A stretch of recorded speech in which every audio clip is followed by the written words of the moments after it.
रोज एक नई कहानी देखने के लिए चैनल को सब्सक्राइब करें और बेल आइकन दबाना ना भूलें। संजना बेंगलोर में एक बहुत बड़ी कंपनी में अकाउंट्स मैनेजर थी, तो उसका पति आकाश दूसरे शहर में जॉब करता था।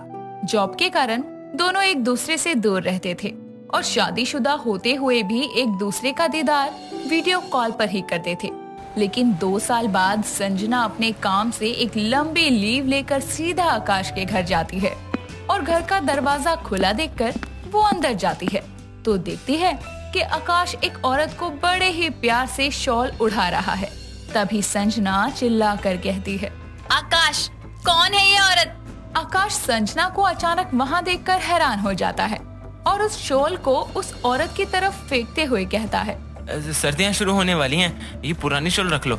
संजना बेबी, तुम यहाँ अचानक आने से पहले बता तो देती।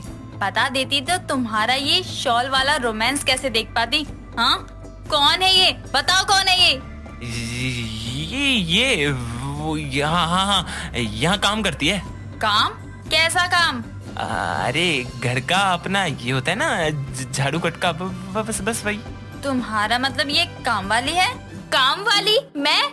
हाँ, मैं काम वाली। और वो आकाश ही तो मुझे बस पुरानी शॉल दे रहे थे। वो मौसम बदल रहा है ना, इसीलिए। ओह, मैं तो खामा ही गलत सोच रही थी। सॉरी आकाश, तुम्हारे आसपास अपने अलावा किसी और को देखती हूँ तो शक हो ही जाता है। कोई बात नहीं, अब बीवी शक नहीं करेगी तो क्या सौतन शक करेगी। अच्छा, तुम थक गई होगी, कमरे में जाकर फ्रेश हो जाओ, मैं तुम्हारा बैग ले आता हूँ। हाँ, थकावट तो बहुत हो रही है। अच्छा काम वाली, अरे तुम्हें ही आवाज लगा रही हूँ, आधे घंटे में बढ़िया सी चाय ले आना। कौन, मैं? नहीं, तुम्हारी आत्मा। संजना कमरे में चली जाती है तो चांदनी वो शॉल उतार कर आकाश के मुंह पर फेंकते हुए कहती है, मैं काम वाली? पत्नी के सामने आते ही भीगी बिल्ली बन गए तुम। हाँ रुको, अभी ना उसे जाकर सच्चाई बताती हूँ कि मैं काम वाली नहीं, सौतन हूँ उसकी।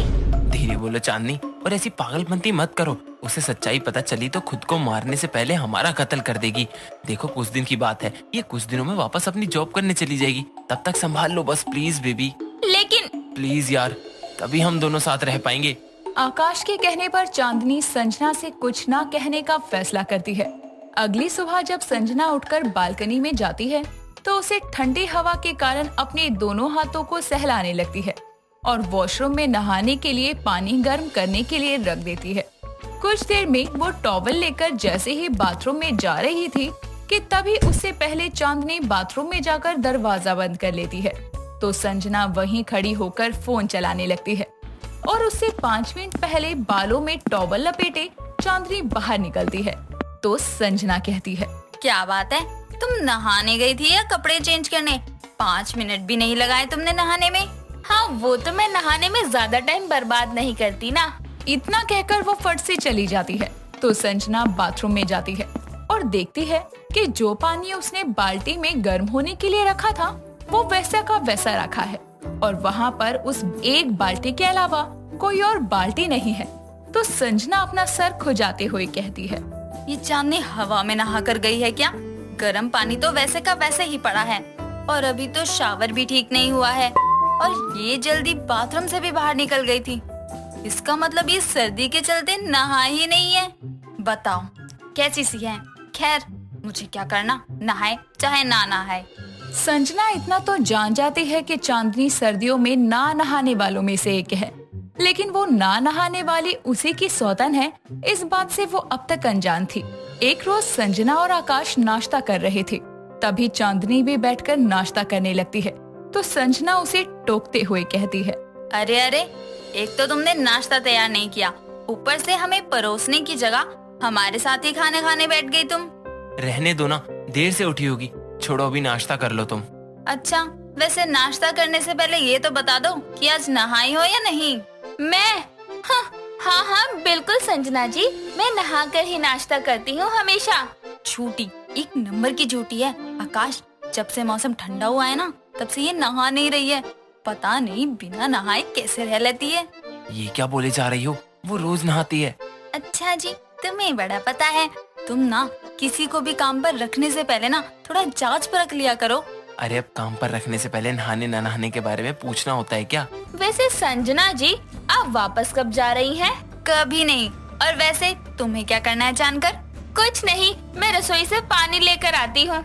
तभी चांदनी जाते जाते आकाश को इशारा कर रसोई में आने को कहती है।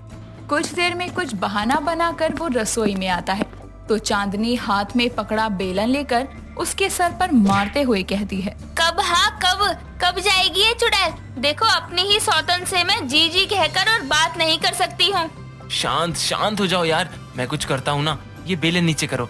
लेकिन पहले ये बताओ वो ऐसा क्यों कह रही है कि तुम सर्दियों में नहाती नहीं हो? ऐसा है क्या? वो क्या बकवास कर रहे हो? अरे हम लड़कियां सर्दियां हो या गर्मी हमेशा नहाती हैं। मैं सर्दियों के डर से ना नहाने वालों में से नहीं हूँ। वही तो, बिना नहाए कोई ऐसे थोड़ी महक सकता है जैसे तुम महकती हो। कुछ समय दो बेबी, मैं कुछ सोचता हूँ। इतना कहकर आकाश वहाँ से चला जाता है तो चांदनी अपनी कमर से छोटी सी परफ्यूम की बोतल निकालकर अपने ऊपर स्प्रे करके कहती है, अब ये क्या जाने कि बिना नहाए भी महका जा सकता है। यहाँ सर्दियों के मारे हाथ पैरों में अकड़न हो रही है, भला कौन ही नहाए। ऐसे ही कुछ दिन बीतते हैं। चांदनी रोज बाथरूम में जाकर बिना नहाए बालों पर टॉवल लपेटकर कुछ ही देर में बाहर आ जाया करती। एक रोज जब आकाश और चांदनी एक दूसरे के बेहद करीब थे, तब संजना वहाँ आती है और दोनों को एक दूसरे के करीब देखकर हैरान रह जाती है। और उसे देखकर आकाश जमीन पर बैठकर इधर उधर देखने लगता है। तभी संजना सोफे पर रखा तकिया उठाकर उसके मुंह पर फेंकते हुए कहती है, अरे गिरे हुए इंसान, और कितना गिरोगे? अब समझ में आ रहा है कि ये ना नहाने वाली कोई काम वाली नहीं बल्कि मेरी ही सौतन है। बताओ कब से चल रहा है ये सब? नहीं, तुम जैसा सोच रही हो वैसा नहीं है। ये वो बेशर्मी की भी हद होती है। सब कुछ सामने होते हुए भी झूठ बोल रहे हो। अरे चक्कर चलाने के लिए सर्दियों में ना नहाने वाली सौतन ही मिली थी तुम्हें।